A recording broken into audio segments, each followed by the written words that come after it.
حامد میر صاحب، میں آپ سے کچھ کہنا چاہتا ہوں، آپ کو کچھ یاد دلانا چاہتا ہوں، آپ کو ماضی کے دھندلکوں میں لے جانا چاہتا ہوں۔ 2014 تو آپ کو یاد ہی ہوگا۔ 2014 میں آپ پر حملہ ہوا اور آپ کو گولیاں لگیں اور آپ کی حالت کافی غیر تھی۔ اسپتال آپ پہنچے، میں انعام گھر بند کر کے، یعنی جو میرا شو تھا اس کو ختم کر کے میں آپ کے پاس پہنچا۔ اسپتال پہنچا کیونکہ میں اس وقت جیو میں کام کرتا تھا۔ جب میں وہاں پہنچا تو میں نے دیکھا کہ آپ بہت بری حالت میں تھے اور ابھی تک آپ آپریشن تھیٹر میں نہیں گئے تھے۔ آ رہے تھے لوگ، آنے جانے کا سلسلہ ابھی جاری تھا۔ ایک صاحب کو باہر سے آنا تھا، کچھ لوگ اور بھی آپ کے پاس آئے ہوئے تھے۔ نام لینا نہیں چاہتا کیونکہ پردہ پوشی رکھنا غالب ہے، اور پردہ پوشی رکھنا اس لیے غالب ہے ہماری گفتگو پر، ہماری باتوں پر، کیونکہ ہم ستار العیوب کے ماننے والے ہیں۔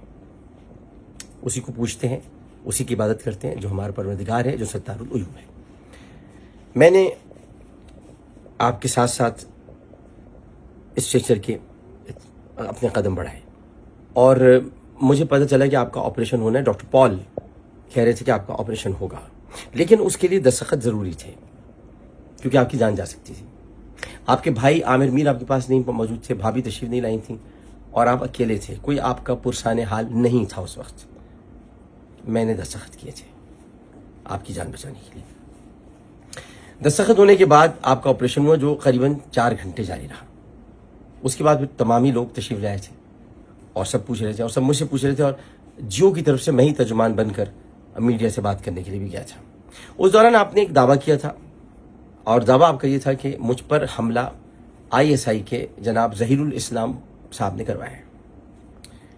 ہم سب آپ کی بات سن رہے تھے، میں آپ سے متفق اس وقت بھی نہیں تھا، لیکن چونکہ آپ کی حالت بہت غیر تھی اس لیے میں آپ کا ساتھ دے رہا تھا۔ میں نے 17 مرتبہ جیو کی اسکرین پر آ کر آپ کے ان جملوں کی معافی مانگی، اور پھر جب بعد میں کمیشن بنا اور کمیشن کے سامنے آپ پیش ہوئے اور بیان ریکارڈ کرایا آپ نے، اس میں آپ نے انکار کر دیا کہ میں نے یہ بات جو کہی تھی وہ غلط تھی، ایسی بات نہیں تھی۔ آج تک وہ کمیشن کی رپورٹ منظر عام پہ نہیں آ سکی۔ میرا پہلا سوال آپ سے نہیں ہے بلکہ ISI سے، کہ وہ رپورٹ کیوں منظر عام پہ نہیں آتی جس میں انہوں نے یہ کہا ہے، باقاعدہ کہا ہے کہ ظہیر الاسلام کا اس واقعے سے کوئی تعلق نہیں تھا۔ آپ کو ڈھیل دی گئی، یا آپ کو ڈھیل دی گئی ہے، آپ کو کچھ نہیں کہا گیا۔ آپ پھر لندن چلے گئے بیٹی کے پاس، آپ کی طبیعت ابھی ایسی نہیں تھی کہ آپ پروگرام کر سکتے، اور آپریشن کے بعد آپ نے سب سے پہلے مجھے ہی بلایا تھا، مجھ سے ہی باتیں کی تھی، اور مجھ سے جو باتیں کی تھی وہ صرف امانت ہیں، میں کبھی وہ باتیں نہیں دہراؤں گا۔ میں امانت دار آدمی ہوں، بہت ساری باتیں میں نے اگر بول چینل پر بھی کچھ باتیں کی ہیں تو وہ اتنی ہی کی ہیں جتنی کرنی چاہیے تھیں، باقی اس کی پھر میں نے ظاہر ہے کہ کچھ جملے جذبات میں ایسے تھے جو قابل گرفت تھے، تو میں نے عدالت میں معافی مانگی اور میں اپنی معافی پر قائم ہوں۔ لیکن میں آپ سے یہ کہنا چاہتا ہوں کہ جو آپ کے نظریات اور خیالات ہیں، اگر آپ اس سڑکوں پر کہنے کے بجائے اپنے دل میں یا اپنے دوستوں میں محدود رکھیں تو کیا مناسب نہیں؟ کیونکہ یہ آپ کے خیالات ہیں، یہ قوم کے نہیں ہیں۔ میں آپ کے خیالات سے متفق نہیں ہوں، لیکن آپ کی عزت کرتا ہوں۔ بس ایک چھوٹا سا کام مجھ سے نہیں ہو سکا، لیکن بات یہ کہ میں عزت کرتا ہوں میں۔ اب یہ تو نہیں ہوگا نا کہ آپ سڑکوں پہ کھڑے ہو کر کچھ بھی کہتے پھریں۔ جناب آصف غفور صاحب نے آپ کو عزت دی، آپ کو بلایا، آپ کو پریس بریفنگ میں بلایا، تعلقات سب بحال کرنا چاہتے ہیں، غلط فہمیاں دور کرنا چاہتے ہیں، لیکن اس کا یہ مطلب تو نہیں ہے کہ آپ کھڑے ہو کر آپ نے کیا کیا کہا ہے، اور آپ کہہ رہے ہیں وہ نامعلوم افراد نہیں ہیں، ہم ان کو جانتے ہیں، تو بتاؤ نام ان کا، بتاؤ نا، اگر آپ جانتے ہیں تو بتائیں، ہم سننا چاہتے ہیں۔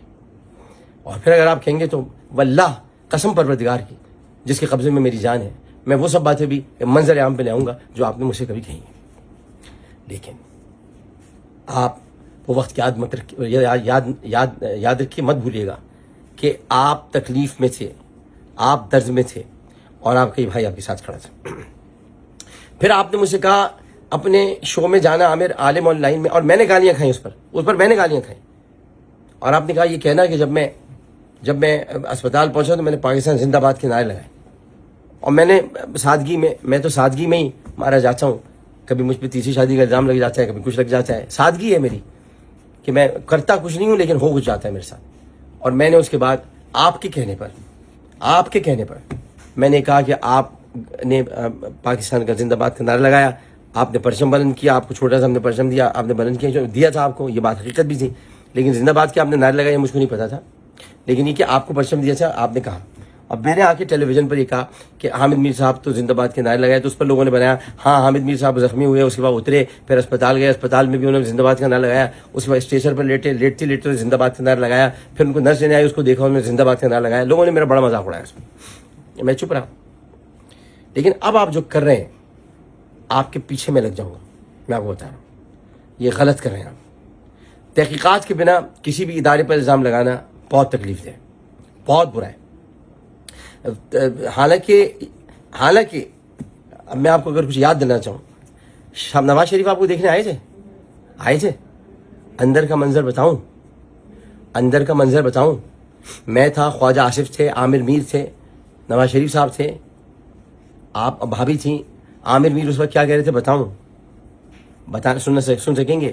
خواجہ آصف کیا کہہ رہے تھے سن سکیں گے؟ کیا سب بتا دوں؟ کیا امانتیں ظاہر کر دوں؟ کیا امانتوں کا خائن بن جاؤں؟ کیا بتا دوں کہ آپ کے نظریات کیا تھے، کیا چاہتے ہیں؟ یا پھر میں وہ بتاؤں آپ کو کہ جب میں اسپتال میں آپ کو دیکھنے آیا تھا ایک دن اور اکیلے میں آپ نے 1 گھنٹہ مجھ سے کچھ باتیں کی تھی، میں وہ بتاؤں؟ یا گاڑی میں آپ کے ساتھ کہیں جا رہا تھا تو آپ نے مجھ سے کچھ باتیں کی تھی، میں بتاؤں؟ میں خائن نہیں ہوں، میں باتوں کو دل میں رکھتا ہوں، راز ہم نے کبھی ظاہر نہیں کرتا۔ اس لیے میں آپ کو مشورہ دینا چاہتا ہوں، آپ سے ملتمس ہوں کہ آپ اپنی للو یہ زبان ہے اس کو بند رکھیں اس کو۔ بہت کچھ آپ غلط کہہ رہے ہیں، انتہائی غلط کہہ رہے ہیں۔ میں خود کچھ جاہلانہ پریشانیوں میں مبتلا ہوں، اور جاہلانہ پریشانی اس لیے کہ انتہائی گھٹیا اور جاہل اور بزداد قسم کی لڑکی جھوٹے الزامات لگا رہی ہے، اس لیے میں فوری طور پر آپ کو جوابات نہیں دے سکا۔ وہ میں اس کے لیے کورٹ جا رہا ہوں، وہ ایک الگ بات ہے۔ لیکن یہ میں آپ کو بتا دوں کہ آپ جو کچھ بھی کر رہے ہیں وہ انتہائی غیر مناسب کر رہے ہیں۔ آپ کو یہ زیب نہیں دیتا جب تک کہ یہ معلوم نہ ہو، تحقیقات نہ ہو۔